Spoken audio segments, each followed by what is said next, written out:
the big worry is, or the big problem you could face is if you don't address it now and you don't dive into it, we can get to the first race of the season, but you clamp down on it now, probably upset Mercedes, but obviously try and then bring that gap, towards the first start. I mean, what do you think? Do you think that's it's the better way to try and clamp down on it now, or do you think it's better to wait and see how the first race goes?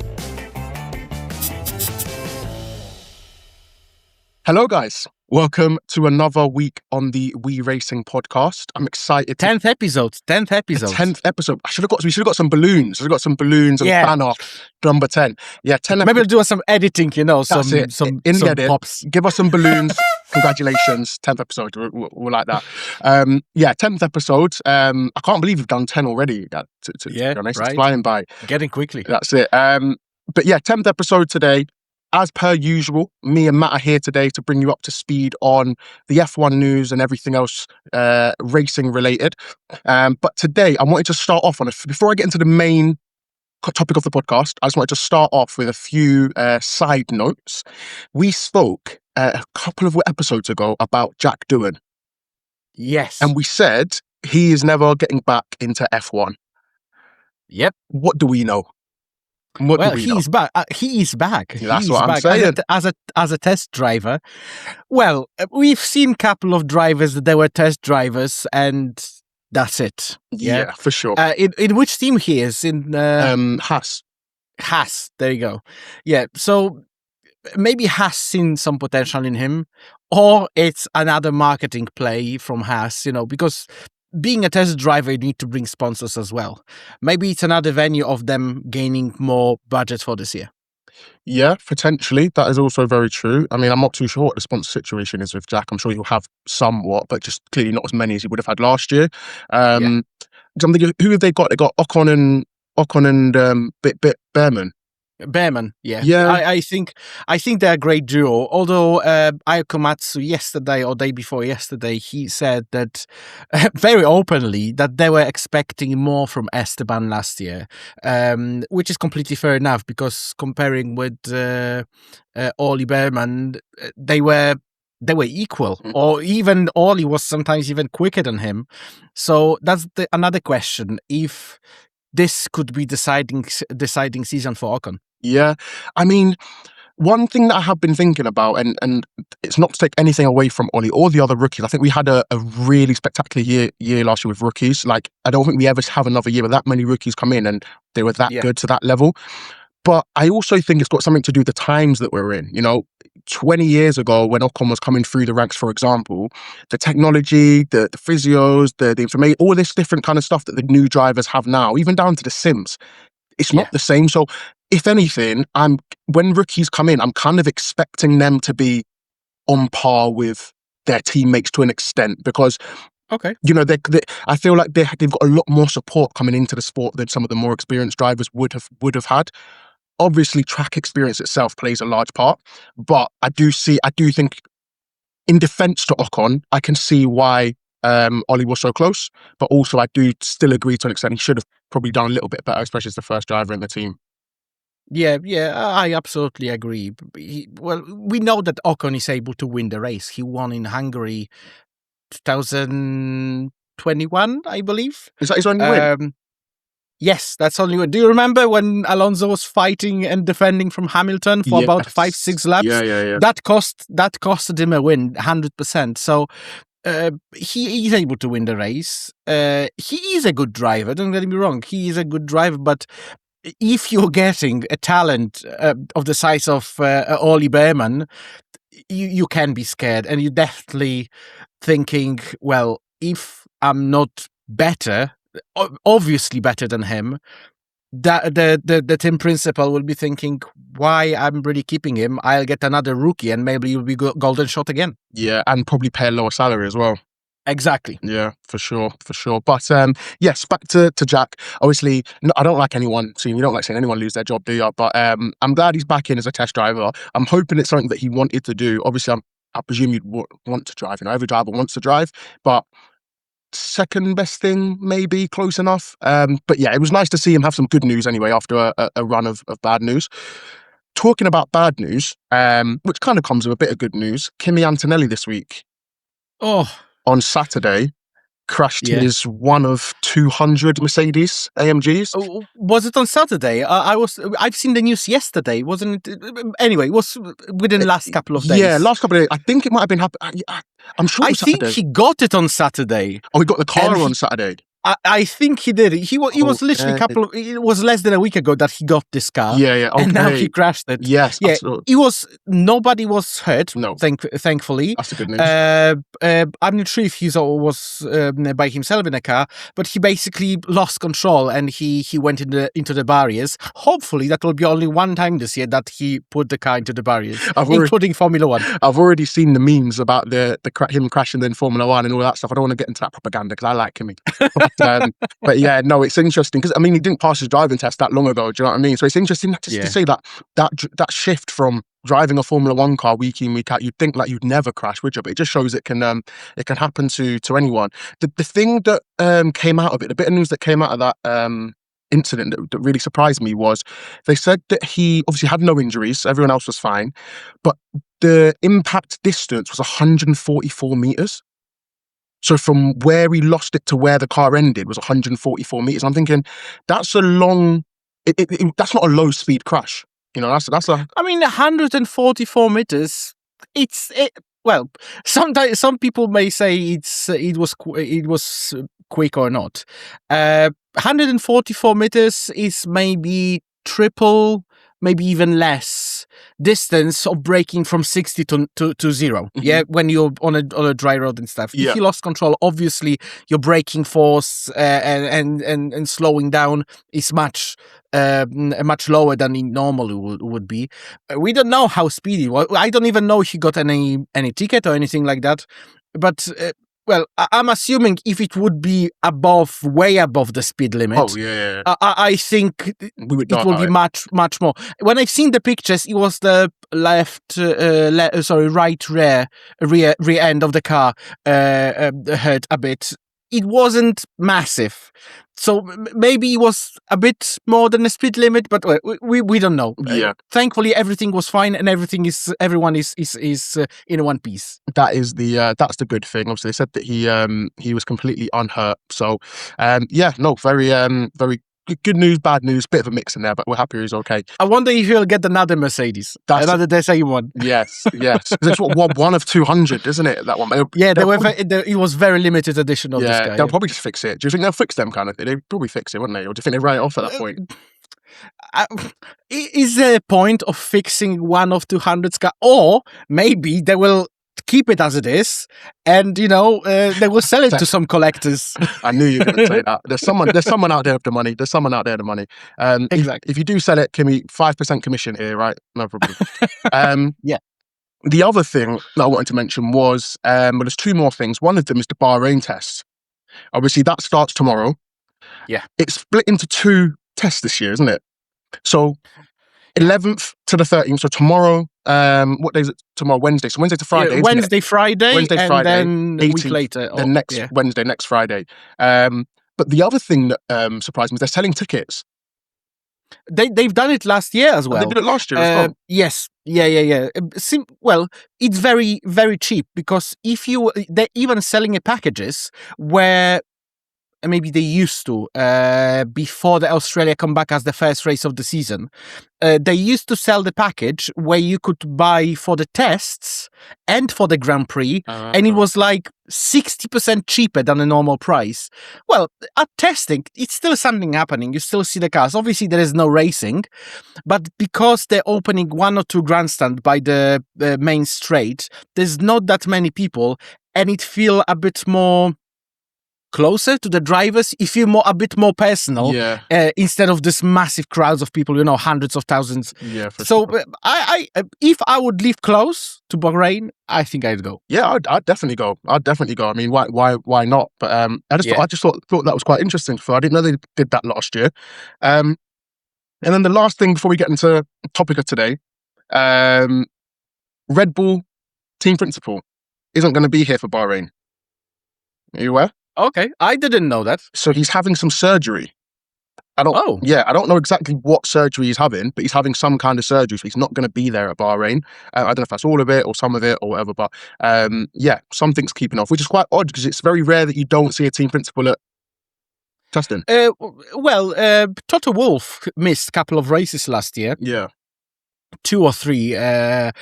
He even said that he won't start to prepare of giving this principality to someone else. yeah, Well, he is in the sport for how long? Since 2013, yeah, 14, something like that. So it's really long time, and you can see on his face how the stress and everything yeah, for sure. work for him. So I think the health is always goes first, and if you have the surgery that you have to attend, you have to attend. And I'm sure that, especially if you're team principal, your role is not so drastic that you're not replaceable. You are replaceable. We've seen it last year when they fired Christian Horner. Yeah, of course, of course. Well, we hope he gets better soon or he has a speedy recovery. Absolutely. But yeah, just another interesting point. Okay, guys. So, what you guys have all been waiting for, main topic of the episode today, we're going to be talking about Mercedes and their engine, the controversy around it, what other teams are saying, what Mercedes are saying about it. And I just want to start off by saying, I love this. I love this because Drama. the drama. First of all, drama. I can't wait till I'm waiting now for next year's Drive to Survive just so I can see this bit of the drama. But the drama, obviously the politics, everything else that comes with it. I love it. I think it does really make the sport. Obviously, a lot of other people do have a bit of a different opinion on it. Yeah. But I can understand why if you're certain people. Yeah, absolutely. I agree. Politics were always part of Formula One. Like, we remember Crashgate, we remember Spygate, Yeah. we remember all of those dramas that came to the light across the years. So, well, I think it's good that we are talking about this openly instead of leaving it till the first race, yeah? When we had, for example, in 2014, when we arrived in Bahrain and Mercedes was leading like 40 seconds for the first couple of races. I understand why the teams are not really happy with this, but in the same time, well, the Mercedes found a workaround about the rules, so fair enough for them.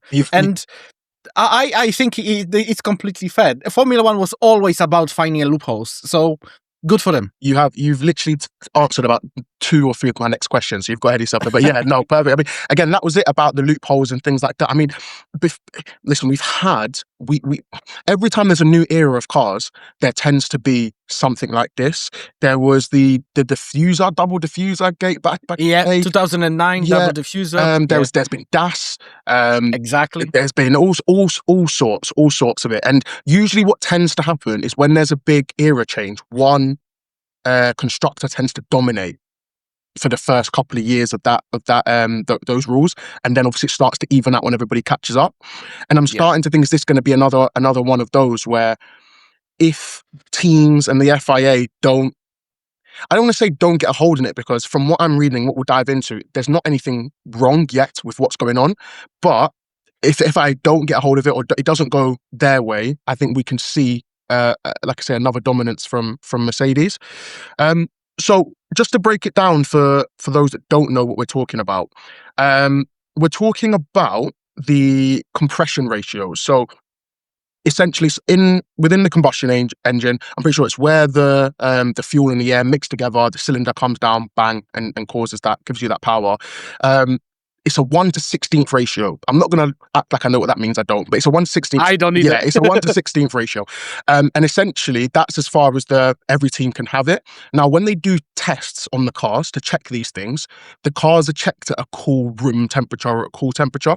And it's exactly in the rules. It's an ambient room. Yeah. So that's how they're tested. So when they are tested, Mercedes cylinders are 1/16 ratio. But what other teams are saying is that when the engine warms up, obviously with metal, when it does, it starts to expand and move and change shape and all of that stuff, which is now actually giving them a much bigger ratio, or smaller ratio, than the other teams. So essentially, that's where all of this hoo-ha has come from. And obviously, Mercedes are saying, well, listen, we read the rules. We read them thoroughly. We stuck to the rules very thoroughly, and the FIA can't really say we haven't. So, what are your arguments? But I mean, do you think the other teams on the grid have a reason to argue? They always have a reason to argue. There's no point that there's no reason. Well, I understand both sides, but in the same time, if FIA is saying that we are it's literally in the rules, we are checking the compression ratio in ambient temperature, it's obvious that they will be finding any possible loophole how they can change this ratio that is not in the ambient temperature.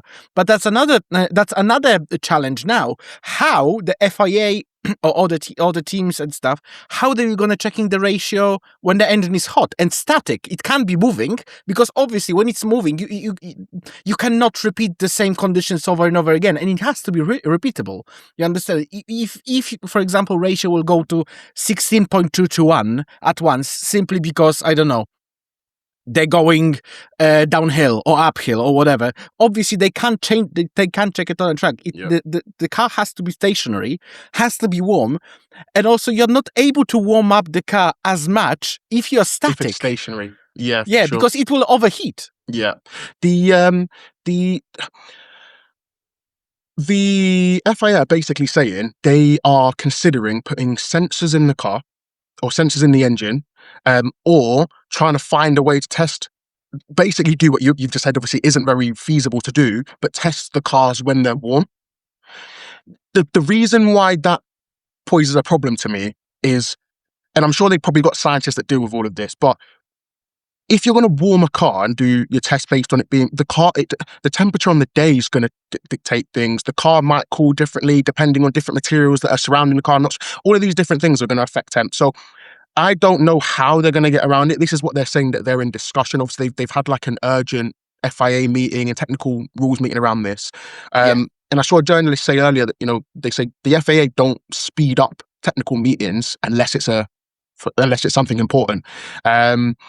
The big worry is, or the big problem you could face is if you don't address it now and you don't dive into it, we can get to the first race of the season, and like Braun did when they came in the first, it was at 2009, they were a second ahead of everybody else.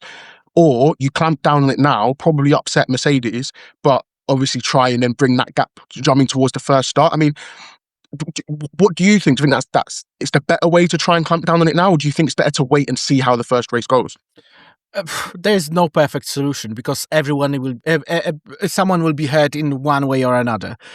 The Mercedes already said that if they will fail the vote, because the vote has to be held, out of the 5 manufacturers, 4 have to vote of the changing rules. Yeah, which looks like it might happen, knowing that Red Bull leaked the information to other teams about Mercedes compression simply because they couldn't copy it. Which is fair enough. Politics again in Formula One. Yeah. But if they will change the rules, it will give the Mercedes very little time to change it. Mm-hmm. So I don't think it's simple software change. It's a complete construction change. Yeah. So we can risk that. How many teams are using Mercedes? 5, 6, something like that. They might be disqualified after the race. Yeah. And we will have United States Grand Prix 2005 once again, when we'll have on the start of the race, because probably the teams may boycott the race, because why they should start if they will be disqualified anyway? Yeah. What's the point? It's better to keep the health of the engine for the later races if everything will clear up. So there's no perfect solution, but I believe what should happen, the vote should be held. Probably Mercedes will obviously complain about it, raise it to the courts as they already announced. But I think it's a good compromise to agree that this rule will come to power from the next year. Because, the engines are staying the same for the next 5-6 years. Yeah. So if that will be the case, that they will change the rules from 2027, I think, well, I understand that some teams will be hurt, but they also will have something to look for the next year, knowing that the rules will be changed, or it will, make them to change their engines to make sure that they will keep up with the compression ratios as well. I just had a thought to myself. I'm not laughing at you. I just thought to myself when you said you just said something about make them change or changing. The picture I just had in my head. Do you remember the press conference in 20? It might have been 2020, 2021, maybe the porpoising year. That wasn't the press conference. That was Drive to Survive. Was it in the Drive to Survive? The change of bloody car. Christian, that wasn't the bloody. We know what there was. But yeah, I completely agree. This is exactly what Christian Horner said to Toto Wolff then. Change your car. Yeah. Toto Wolff can say exactly the same. Change your car. Yeah. That's it. I think the thing that makes F1 so great is innovation. From a mechanical standpoint, it's wild, but just from a general perspective, innovation, seeing the new things they bring in from the first time they brought in DRS to then bring in the ERS in, to bring in all these new things, even when you do see things like that, like these innovations are what makes F1 what it is. Do you think there's a line between innovation, or not even think there's a line? Do you think the FIA should sort of draw a line in the sense of where innovation starts and stops compared to sort of bending and breaking I guess you can't say breaking, can you? But bending the rules. I think there is only one situation when they can force the teams. Even I agree, even without voting, it's safety. In this case, I don't think there is any safety concern unless the engines will be blowing up. Mm-hmm. But I don't think that they will, because they looked very reliable on the Barcelona shakedown. Yeah. If it's a safety concern, I absolutely agree. This is where FIA should intervene, because this is why it was race to power, to keep the racing safe. That's it. But if it's just it's not even a rule bending, because nobody's bending the rules. They used exactly how they worded it. Yeah. And I think it was an invite for the teams to maybe try to play with it. Do what they did. Yeah. I mean, and let's be honest, they're not the first team to do this. And the term I like is grey area. And that's the problem. Yeah. Like, you've got to imagine the people that do sit and write those rule books and the specifics for that year or for that generation of cars. There's so many, number 1A, 1AB. There's so many, and it's like it has to be near on impossible to cover every single kind of angle to make it what it is. And like I say, it happens every year. This isn't the first year it's happening. It probably won't be the last year it's happening. I think it's just really funny when you see the politics come into play from the team principals and the drivers, because when it's your team, you're not. And talking about when it's your team, the McLaren team principal, Zach, he said, I don't see anything wrong with it. Because he will use he would do exactly the same. Not even that. Who's McLaren's engine supplier? Mercedes. So he's the only one who's kind of been like, I don't see anything wrong with it. And obviously Williams and Alpine as well. They're not saying anything. Yeah. And did you see that the Adrian Newey interview? I was trying to watch the presentation yesterday, but like everyone had massive problems. Like it was freezing, it was stopping, it started twice for some reason. Yeah, it didn't look right. I haven't seen the interview, but I've seen that something was happening. Yeah, well, I mean, first of all, let's hope that their technical abilities in the car is better than it is on broadcasting. Yeah. No, it's just, again, Adrian Newey, he basically was saying, like, listen, I'm going to be biased, obviously, but he was like, every team in the paddock barring one is kind of on the same page. Is that you can kind of guess which team isn't. So I don't know if what he was referring to was every team barring Mercedes, or obviously it's against Mercedes, but every other team barring McLaren have obviously said something. So I didn't know who that kind of shot was at, but I just think the teams have to. Is it too late for the teams to do anything? If the rule doesn't change, is it too late for the teams to do anything to make up this gap? I think with engine, I mean, absolutely, with engine, it is too late right now. Ferrari already started to be able to exploit this loophole, but they will not be ready until at least half of the season, maybe even start of the next season. It's crazy. So the thing is, they may. Well, I don't even know what to say in this point, because it could be anything. It could go both ways, but nobody will be happy. That's it. But, well, we've seen it in 2014 as well, when the Mercedes engine was dominant. Do you remember Williams standing on a podium almost every other with Valtteri Bottas? That's why he got into Mercedes, because he was using those engines perfectly. So I think, just stop complaining and get on with That's racing. it. It's a sport. It's a game, and it's a bit like. And I know people who watch probably think, "Oh, you always go back to football." But the reason I go back to football is because with football, there's a set. There's set rules. There's set rules for everything. You know, if the ball goes out here, you take it from here. If this happens, you take it from there. But you watch a game of football, and the ref gives a free kick here, and the players will try and move the ball, and it's any little sporting advantage that you can get. You take as a sporting professional who's competitive and wants to win. My thing is, where do you draw the line between? And like I say, it's slightly different with F1 because it's regulations. But from a sporting merit perspective, where do you stand? Where's the difference between that and like gaining sporting advantage and cheating? Because go on. Well, that would be absolutely would be cheating if they would say, if the rules will be that your compression cannot exceed 1/16. That's all. Yeah. If they will be playing with it, like, for example, they know that. Do you remember the moving wings? The drum, flexible wings a couple of years ago. When they were doing a static test, everything was fine, but you obviously could see in TV that something is going on. Yeah. So they were So they were cheating in this point because they were omitting the testing. Not necessarily, but they were still against the rules, isn't it? Yeah. In this case, it's not against the rules. They're not omitting the test. There's no test for this kind of scenario.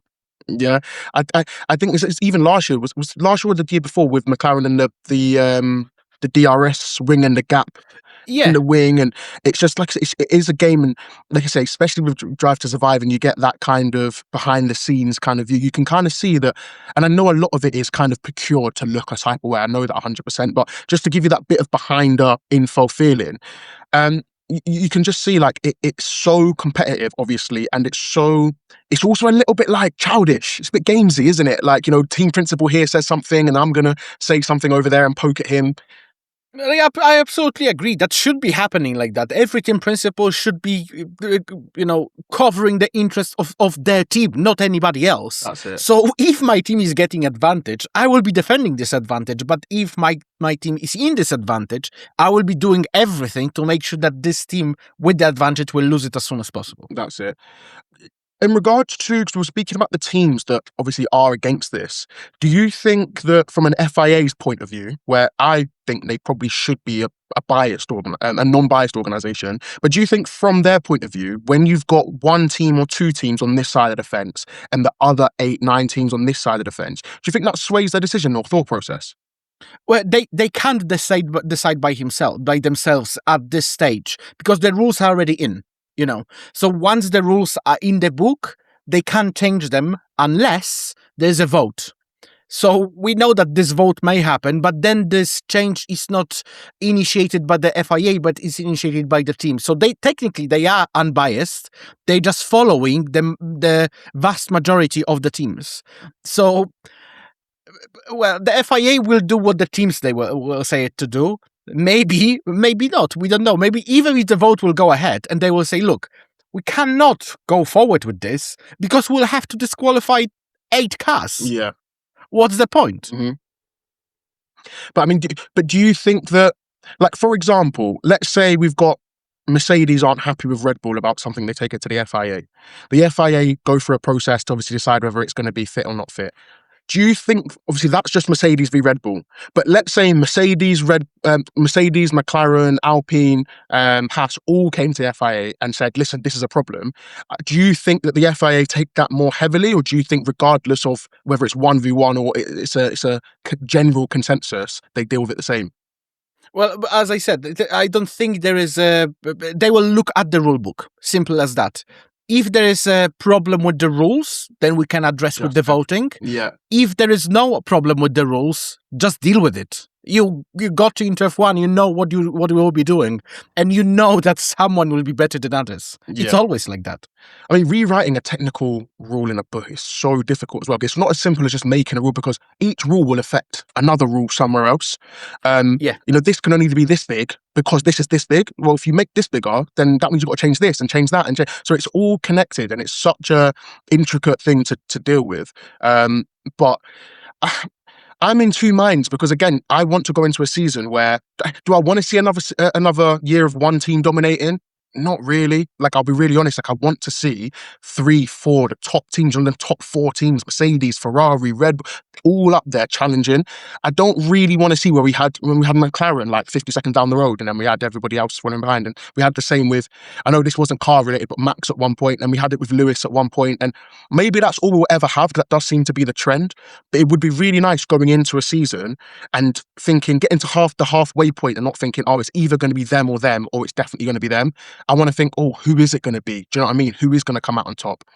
But it's the same with football, isn't it? You're starting a World Cup, and you know that on the top will be Germany, maybe England, France, Netherlands, all those top teams. You know that all the other ones will be kicked out at some point. I don't know, though. It's the same with the sport. I don't know, though, because, for example, and I know in F1 you get upsets, rain, crash, driver off day, that kind of stuff. You do get upsets. But for example, if you look, for example, at the Premier League this year, especially the last couple of years, you've had teams like Bournemouth up there. You've had teams like Aston Villa up there in the Champions League places. So it's like that's the equivalent of seeing like Williams, which I mean, I guess they were better last year, but Williams being third, Williams being fourth, and you're thinking like halfway through the season, you're thinking, whoa, this could Williams go and win it? And in the back of your head, you're thinking, there's no way they're going to beat a Red Bull, but there's that kind of, now you want them to go. Do you know what I mean? And I think you're right. You do get it in other sports where people dominate, but it was the last World Cup. Netherlands didn't make it into the last World Cup. I think Germany got knocked out pretty early. So again, that's the kind of thing that this is just me personally, not great for the sport, but for me personally, I would love to just see, 4 teams, 5 teams just truly fighting. And then also just the rest in the midfield fighting. So the last few seasons, that midfield battle has been a lot more interesting to me than the top. I would like to see the repeat from of the beginning of the season 2012, when in the first 7 races we had 7 different winners. Yeah. That would be great. That's the kind of stuff. And also we had Williams winning with Pastor Maldonado then in Barcelona. Those things can happen, Yeah. and that's the perfect time for those things to happen. That's it. I mean, in regards to people who aren't, I don't want to say people who aren't against it, but for people that are siding with Mercedes, do you think that they've got a valid reason to?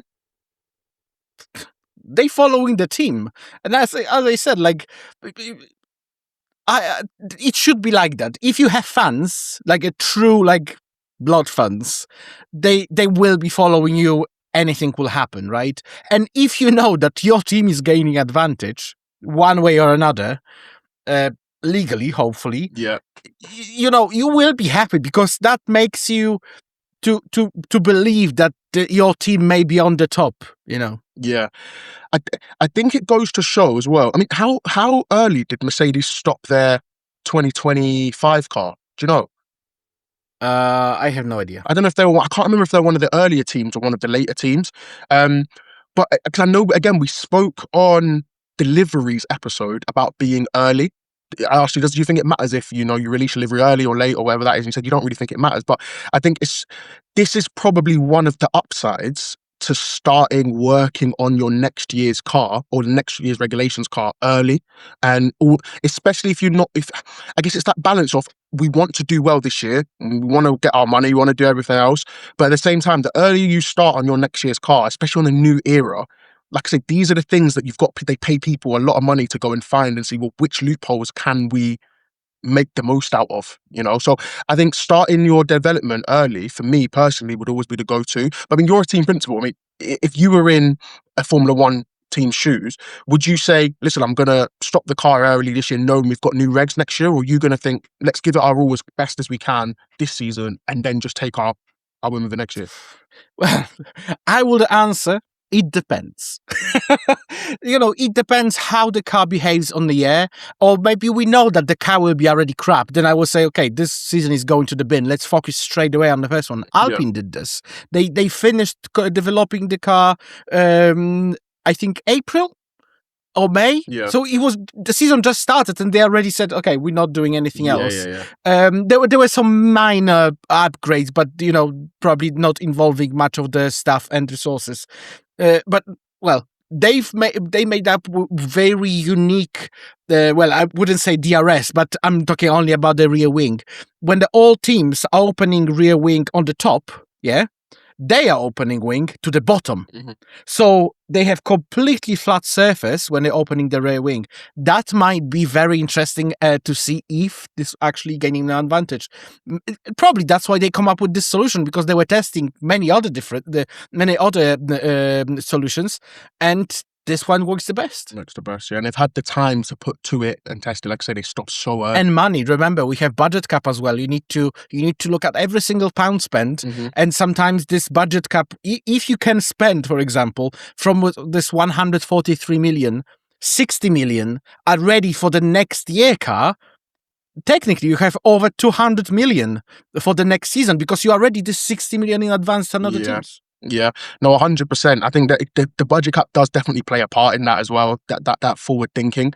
I just think I guess, yeah, you're right. It obviously just does depend on where you are in the season and what you're trying to achieve and what stage of the season that is. But like I say, for them to stop working on their car so early in April, it means that they, from the very beginning of the season, didn't really see much hope. Yeah, I can give you a very good example. In 2008, when Robert Kubica won his first race in Canada, and he was leading the Drivers' Championship for the first time ever. Yeah, the Polish driver, everyone was super happy. It was BMW Sauber team. The problem was that 2 races later, they decided we're not going to push anymore because we already achieved the targets for this season. And they found out that the car for 2009 was completely yeah. So you understand that this frustration, they could put more effort and probably win the Drivers' Championship before, but they didn't, simply because they made the wrong choice. Yeah, I mean, that's the thing about this sport. It's about making those right decisions, and you don't know until you know. Aston Martin, the same, was it last year, before they started off really well, and they make a few changes, and all of a sudden everything goes wrong, and they're trying to go backwards and find the source of the problem. Just on Aston Martin, actually, again with Newey, I saw him say that Aston Martin are a little bit, I'm not quoting him, I'm paraphrased, but said a little bit behind, or they're a little bit on the back foot, I think is what he said going into the season. Now, I'll be honest, and I might be, again, a conspiracy theorist, I think he's chatting beep, because and do you know what? I can't even say because there's not even an exact reason. I've just got a feeling. I just don't buy what he's trying to sell. What else he's supposed to say? It's an obvious sandbagging. Hopefully, it's obvious sandbagging. Yeah. But, if he will come on the stage and he will say, no, McLaren is the best. Sorry, Aston Martin is the best. And will be dominating all season. They will come and qualify 21st and 22nd. Mm-hmm. It doesn't look all right. So, obviously, all the teams are saying that. Even George Russell, when he was asking about Mercedes' performance, he was deflecting every single time. He was not talking about Mercedes, but he was saying, but Red Bull, look at Red Bull, they're very good. Look at the Ferrari, they've done a really good job. He never answered the question about Mercedes' performance. Yeah. I mean, I hear what you're saying, especially in terms of the sandbagging, and I guess when you put it into perspective with what the other guys say, it does make sense. But I was expecting him to at least come out and say, yeah, we're about where we should be. I wasn't expecting him to come out and say we're on the back foot. But like I said, I don't believe it with for a second. But the one thing I am happy about is, with all this Mercedes stuff going on, is, like I said, I've got George to win Drivers' Championship. So, and then I saw Lando talking about George the other day. He's like, George is a really big, he's like up there for number one. It's creating the pressure around the drivers in the teams. If you'll be putting them on the spotlight, that's what creates the pressure.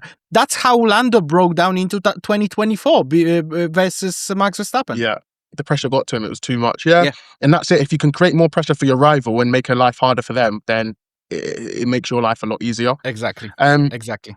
Just before we finish up, I did, obviously we spoke about Mercedes a lot. I did just want to give them their props for not only for this situation and the jumping in the loophole, but just in the last, what we in now, last 10, 11, 12 years of the sport, just their innovation and their ideologies that they've brought to the sport. Granted, I don't think they've brought anything that has caught on long term for every team, but within themselves and that development, like a lot of props has to go to whoever's behind that, because it takes a lot to think outside of the box enough to bring something that still fits within the box legally, but obviously takes you away from your competitors. So you have to give them credit for what they've done over the last sort of 10, 12 years.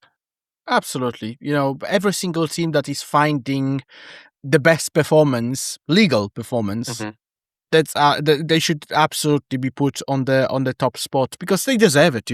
When the new regulations are coming out, I'm sure the teams are throwing people just to go through the rules over and over and over again Yeah. to find this possible advantage. Mercedes done it.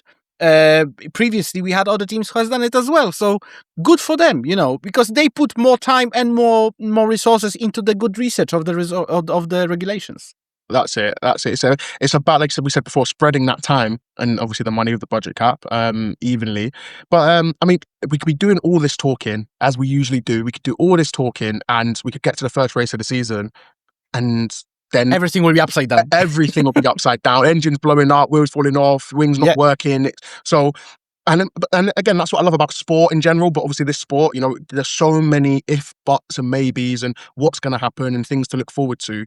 It's just one of the reasons that I do love the sport, but I'm excited to watch testing. Are you going to try and catch any testing, do you think, or are you going to... I don't think the first one is televised. Second is televised. Second one is, on the first one, they have only the results after every day on Sky Sports. Yeah. So yeah, probably I will probably watch it, and I will definitely watch the full test. It's nice ambient noise when you're trying to work. It hypes you up for the season. That's it. It gets you ready. Okay, guys. Well, again, thank you so much for listening to us today. It's the end of our episode. I hope we've hyped you up, ready for the rest of your week and weekend. Obviously, guys, don't forget to follow us on all our social medias, our YouTube, Instagram, TikTok. I'm sure they'll all be down below or in various places. So go and follow them. If you liked the episode this week, drop us a comment. Tell us what you liked, what you didn't like. And yeah, guys, have a good week. Peace. Thank you, guys. See ya. Bye-bye.